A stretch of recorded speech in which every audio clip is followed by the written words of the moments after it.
जिल्हा परिषद प्रशाला बोरी येथे डॉक्टर बाबासाहेब आंबेडकर यांची जयंती उत्साहात साजरी।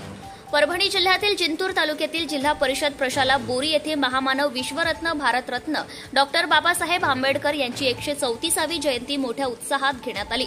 या कार्यक्रमाच्या अध्यक्ष शाळेचे मुख्याध्यापक प्रवीण राजन सर हे होते, तर प्रमुख पाहुणे ज्येष्ठ शिक्षक संतोष छिद्रवार, शिरीष बोरवले होते।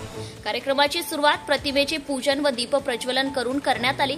या कार्यक्रमासाठी शाळेतील छोट्या छोट्या मुलांची भाषणे झाली। नंतर मार्गदर्शनपर शिक्षकांनी भाषणे केली।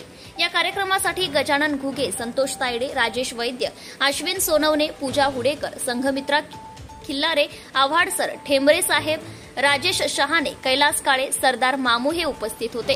कार्यक्रमाचे प्रास्ताविक श्री बोरोले तर सूत्रसंचालन श्रीमती प्रियंका रामटेके मॅडम यांनी केले, तर कार्यक्रमाचे आभार रेणुका जावळे, दीपाली बनशर यांनी मानले। यावेळी शाळेतील विद्यार्थी, पालक मोठ्या संख्येने उपस्थित होते। प्रतिनिधी संतोष तायडे, बोरी, परभणी, धुमाकूळ, महाराष्ट्र न्यूज नेटवर्क। आपल्या परिसरातील ताज्या आणि महत्त्वाच्या बातम्या पाहण्यासाठी आजच आपल्या धुमाकूळ महाराष्ट्र न्यूजला YouTube वर सबस्क्राइब करा आणि बेल आयकॉन प्रेस करा।